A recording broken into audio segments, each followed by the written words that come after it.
I've been sitting on this for a small amount of time now, and other people have already covered it, other content creators have looked at it, and on the surface level, whilst I am kind of happy that we get to have a brand new fun unit with the latest Journey Guide unit, Rotta the Hutt, I do have broader concerns. I spoke about it on our Tribe Talks podcast yesterday. That should be up, by the way, if anybody wants to listen to it. We had Bit Dynasty on. We had a trio of Baldman on there. It was wonderful. Anyway, I do have some concerns about Rotta the Hutt. Let's have a talk about it. Welcome back, ladies and gentlemen of the Holotables, to another Galaxy of Heroes video with me, your bald boy scribe. How the devil are we all doing today? Today we discuss the latest era units, in particular leading up to Rotta the Hutt. Obviously, CG is now past the spoiler section of Mandalorian and Grogu. I'm not going to be discussing spoilers per se, but you can see certain things that are a little bit spoilerific, which is probably why we had no early kit reveal for Rotta the Hutt in particular. Okay, so this guy. A lot of people have been asking me sort of like, oh, how is he going to, you know, uplift certain Hutt cartel units? How's he going to perform XYZ? You know, is it going to be good? Is it going to be bad? Is it going to be whatever? Basically, this guy seems to be almost certainly just, he's a solo unit, right? You go in, you take him solo, he smashes face. He's like Bane, he's like Wampa. I know Bane technically is not a solo unit. He's just a unit that solos things with one other Sith, right? And usually that Sith is the sacrificial lamb. It's the snack that Bane needs in order to power through the rest of his workday, much like I have a delicious pack of hobnobs here on my desk. That is the Sith for Bane. Now, Rotta. Yes, his kit is absolutely absurd, and we've got some footage that was courtesy of Barbarossa that's been uploaded. I think Arnold's already done a video on this. We'll talk a little bit about what he's doing, and we'll talk a little bit about my concerns. Let's get that video playing in the background. So I'm going to have this playing on just a little bit faster than normal, and I'm also going to have it muted because it does, I believe, have audio footage. Why is my brain not working? Playback speed, there we go. Playback speed. So here's Rotta facing off against a full squadron of Lord Vader Darkside clones. There are no datacrons on either faction in this particular battle. It looks like the clones have got Scorch's Omicron active, and they presumably they're all Relic 9 minimum. We can only really see Scorch at the moment. I can't recall, I haven't watched this in a couple of days. When you look at it here, it looks a little bit like, wow, okay, this Rotta is incredibly tanky. He's able to stave off all of the damage from a full squad of really high relic clone troopers and Lord Failure. And he's able to do AoE control and stuff like this. But Lord Vader seems to be handling him fine. And if you know how Lord Vader operates, is over time, he builds up a lot of mastery through his second special and through hitting his ultimate. But now Scorch is gone. Now Scorch is gone, you're like, oh, hang on. Oh, and the CX2 is actually Relic 10 over here. CX2 is Relic 10. And Lord Vader is building up to a second ult, but he has lost some units, so he's absorbing less mastery. He's not going to be ramping as quickly as he was when he had Scorch available. But Rotta seems to be doing, frankly, obscene levels of damage over here. Absolutely obscene levels of damage to these clones. And bear in mind, when clones drop below 80% of their max health, they can no longer be critically hit. And Rotta still seems to have no problem at all. That AoE, by the way, is absolutely phenomenally powerful. AoE, stun, masses of damage, and CX2 is gone. And at this point, you can tell that the writing is on the wall, that these clones are definitely not going to survive. Is Lord Vader at Relic 10 going to be able to stave off against this Rotta? I nearly called him Jabba there. Hard to say, funnily enough. Does anybody else agree with me? But when Rotta is holding his axe up like this, it makes it look like he's got a mohawk. Just in that pose there, it looks like he's rocking a mohawk. He's Mr. T. Rotta the T. Yeah, so as you can see, guys, Rotta is able to solo this Lord Vader team with, you know, the only concern being time. So I guess the more relics that you have on Rotta, the more you invest into him, the more reliable this sort of thing will become. Yes, datacrons are going to impact this as well when you are playing in the higher tiers of Kyber 1. Datacrons and modding will obviously be a deciding factor on whether or not this wins or loses. But at the baseline, this is a Relic 10 Lord Vader, Relic 10 CX2, Relic 9 Scorch. Can't remember what was actually over there on this guy's clone trooper. but I'd be willing to bet at least Relic 9, right? And Rotta seems to have no real issue outside of nearly timing out versus this Lord Vader. And whilst that's fine and everything, and you know, Lord Vader is often memed against being called Lord Failure and stuff like that, but I just want you to cast your minds back to the not too distant past now and think about the reason why, before we go any further, the reason why the dark side clones were supposedly introduced in the first place. It was to stop specifically Fennec and Dad Bod Boba from countering Lord Vader. Well, it wasn't even Dad Bod Boba, it was usually Bam, let's be honest. Fennec was, you know, dismantling that team and they wanted to put a stop to it completely. But now they've introduced Rotta the Hutt. And he's a legendary character, don't get me wrong, so it should be a step above, right? But that's still just a legendary character soloing an entire galactic legend and his full team at high relics. Like, I know it's fun. I know it's fun, and people love units like this, and people love using Bane, and I love using Bane, and we love using Sidious when the Sidious Cron is around, and we like using Wampa with the Wampa Cron when that's around. You know, all these things, they are fun, but I can't help but feel this is something that we shouldn't really be doing. But then again, maybe it's just Lord Vader that he does well against. Maybe it's, you know, specific mechanics of Lord Vader.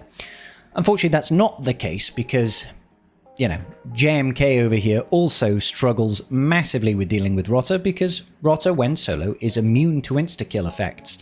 And they just do not have the damage. They do not have the damage to actually control this Rotta. They can't shut him down. He's got too much defense, too much stats. Even with that, you know, locked heal immunity, it doesn't even matter. So you'll see this one, once again, takes a bit of time, but eventually Rotta does start picking the team apart. The AoE stun that he has, that second special, is so freaking powerful. He's got so much recovery. Like, right now he's got heal immunity, so he can't. But look, Snips, they nearly died. She's Relic 9.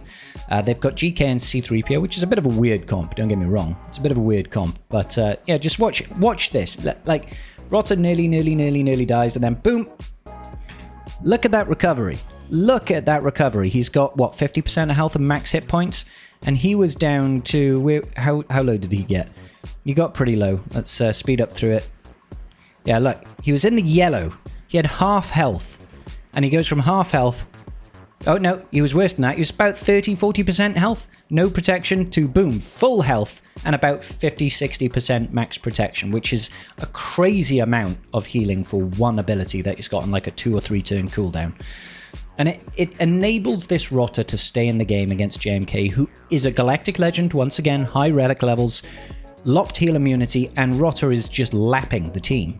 He's lapping the entire team. Taking out Snips, and as soon as he starts taking out individual units, it kind of becomes a big issue for JMK, because he just doesn't have the damage output. He needed Snips, and without Snips, he's got even less. Now, granted, if you didn't have C-3PO and you maybe had another attacker, you know, if you had Gas or something like that, or even Padme, I would argue, you'd probably have a little bit more damage output. There goes Kitty Cat, and we're just controlling the whole team. Maybe that would make the difference. Increasing the cooldowns on Rotta would make a difference. And granted, nobody really puts JMK on defense anymore, but the reason people don't put JMK on defense anymore is because of releases like this. It's because things are so designed to counter supposedly the strongest units in the game, which are galactic legends, right? There is so much that gets put in. How many kits these days come out with cannot be insta-killed, you know? That's introduced because of JMK, because of him and Cat. That's their whole benefit. That's their value proposition at the start of the battle, is like 2 turns in, you're going to lose a unit, right? Everything these days has got so many anti-JMK mechanics that putting him on defense is a big gamble. You're not going to survive, you know? There we go. Takes care of that. Kitty Cat over here. Kitty Cat, and this one's Glat, obviously. This is a really tough defensive team. And once again, I think the only threat here, realistically, is the timeout. Maybe Ezra can get that locked heal immunity and get rid of Jabba quickly enough, but they've already lost Hu Yang. Once they've lost Hu Yang, they've lost a bit of that control. Yes, you can fracture Rotta with General Syndulla, but if you get a nice big AoE and take her out as well, it becomes a bit of an issue, right?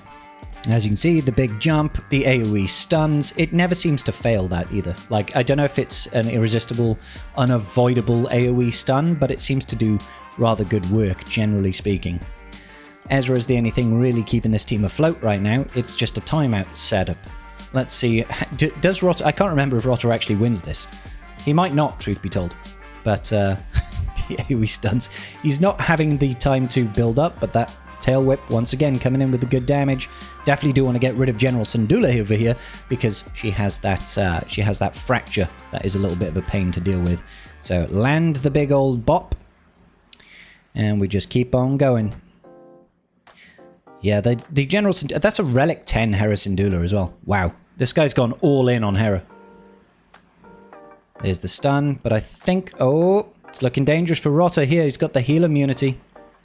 Yeah, that heal immunity makes such a big difference, doesn't it? I think Exile prevents a lot of healing as well. Alright, okay. So, they've taken out 2 of the units, but it has taken them 2 minutes. Like, honestly, it looks like Rotta is going to just time out at this point.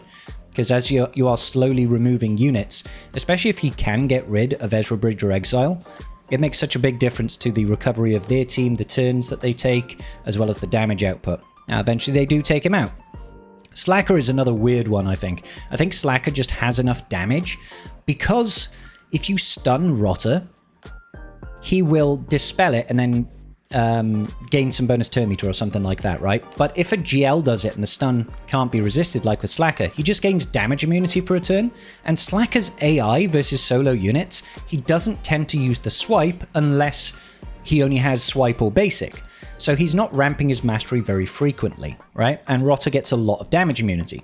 Now, I believe the Slacker team still does win this battle because Slacker is still Slacker and has massive amounts of damage output. But I think Rotta does take out some units all the same. You see that? Pokes him, goes straight into damage immunity. Poke, poke, damage immunity. Looks like that is going to be it for Rotta in this instance. Let's have a look. I have a feeling he gets another big hit off. Yeah, takes out Rey. Again, like, this sort of thing, yeah, I don't mind this sort of setup quite so badly. You know, I don't mind units being able to maybe take apart a Galactic Legend team. I just don't like the idea of us constantly getting units that do this well frequently and actually beat Galactic Legends, you know? Like, we saw it take out JMK, we saw it take out Lord Vader. I think, you know, that with certain levels of Relic Delta and stuff like that, this just becomes so much worse. If you're one of these people that comes new to the game and gets an R10 Rotta or something like that, depending on the opponents you face, you'll probably have a really good time. So over here, he does take out Crew, I want to say, if I'm remembering correctly, but then I think Slacker siphons too much. Well, see, he just pokes and then swipes. Normally, you'd be swiping a little bit more frequently. There we go. Okay, cool. This one's hilarious as well, because Rotta is able to take out his own dad, and it's probably one of his stronger counters, which is the funny thing. He's able to take out this Jabba the Hutt team without really breaking a sweat, which again, in my opinion, is it's just a bit of an issue. I don't feel like at the top end of GAC, what we need is more solo teams, right? The GAC at the top end of the game right now, it struggles because we have too many things that are too powerful offensively speaking and not enough things that actually hold on defense. Rotta taking out 2 units there with that AoE. And Jabba, what's Jabba going to do? Jabba himself, you can't insta-kill Rotta. Once he's lost his power units, which he has now, he's just got Santi who's a tank, and granted Skiffguard Lando can deal some damage, but he's not going to live long enough to get rid of Rotta, who has got insane levels of recovery. So it's just like, it's kind of, the writing's on the wall. Once you lose Bausch in this squad, it's kind of over. There goes the axe throws, there's goes the axe throws, and I don't know, man. I don't know. Like, don't get me wrong. I'm sure he's going to be a real fun unit to play as. But I feel like this just makes GAC objectively worse. It's just like... So now you definitely can't place Jabba on defense or JMK on defense or Jabba, JMK, or Lord Vader on defense. And like I said, it's not like the problem is not necessarily Rotta in isolation. It isn't. It's the combination of things like Rotta and things like Bane and things like Wampa with a... I don't mind it when it's with a Datacron that's a temporary bit of power and you're like, oh, okay, yeah, fine. But when this is a permanent unit that's just going to get elevated by any Datacrons that come into the game. It's just kind of bizarre. And he's just a standard journey guide unlock. Standard journey guide unlock. You know, would you say that Dr. Aphra has this same level of power? Not really, right? Not really. Aphra doesn't have that same level of power. Does Grandmaster Yoda have this level of power? No, of course not. And I think it's okay for them not to. You know, like... Also, I'm not sure how good he's going to do in things like territory battles, right? Because you can't go in with a solo unit in territory battles, and he only really lifts up dark side Hutt Cartel units. And because he is also not a bounty hunter, he can't activate the contract on dark side bounty hunter units. So if you don't have Jabba the Hutt, there's like you lose a bit of power on any of the dark side Hutt Cartel units that require a bounty contract because they just can't activate. So you're stuck using things like Mob Enforcer and Gammo Guard. Is that really a team that you're going to be wanting to use in territory battles? So does this now exclusively become a GAC solo unit? I don't know. So like he does actually end up taking out Leia quite handedly, which is wild. Still an R10 Leia. So he's taken out JMK, Leia, Lord Vader, Jabba the Hutt. That's 4 out of 10 of the GLs. Rey, I think, handles him. I want to say Rey handles him. It might just be the Whirlwinds and the Ultimate just doing too much damage. Yeah, you got heal immunity from Ben Solo. You've got Whirlwinds doing massive damage. And if Rey hits ult, it's kind of bad news bears for Rotta, right? Well, is this ult going to take out Rotta? I wonder. Oh, nearly. Yeah, he's cooked. He's cooked. So, yeah, can't quite deal with Rey. Nearly can. I bet if it's not an ideal comp, like this is quite a... it's not an ideal comp necessarily. It's not an ideal comp, that Rey team, but that's a good survivability comp, which is all this Rey team needs to stop Rotta from soloing her, is a team that's going to just sustain until Rey can get enough mastery stacking and ult, basically. And I think he just bugs out completely versus PK Hondo. Not sure why. Not sure if that'll be present in the full release. Because this is obviously on a separate client. Anyway, not going to show this because it just ends up bugging out. As you can see, it just crashes, which is fine. Anyway, that's kind of the point I wanted to try and get across. And I'm absolutely certain that there are loads of people that are going to disagree with me on this point. Because I get it. People like to have strong units. And I agree, strong units are fun, but I do think that it does ultimately at the end game create more issues than it solves. If GAC's board was expanded in Kyber so that we are not setting 11 teams on defense and you're setting like 15 in 5v5, in a 3v3 you go to like 20, where you have to, you need more teams on defense and you need more solutions, then this sort of thing becomes a bit easier to swallow. As it is right now, there's just too many things that are invalidating really strong defensive teams that it just makes it a bit of a mess, and GAC just turns into a massive efficiency game, which, in my opinion, isn't fun. But there we go. There we go. All right, ladies and gentlemen, let me have it. Let me know your thoughts, but please, before you go, do hit like on the video, subscribe if you haven't already, and hit that bell to make sure you're notified of every single upload that I do. I will see you all in the very next video. Peace out, and may the Force be with you.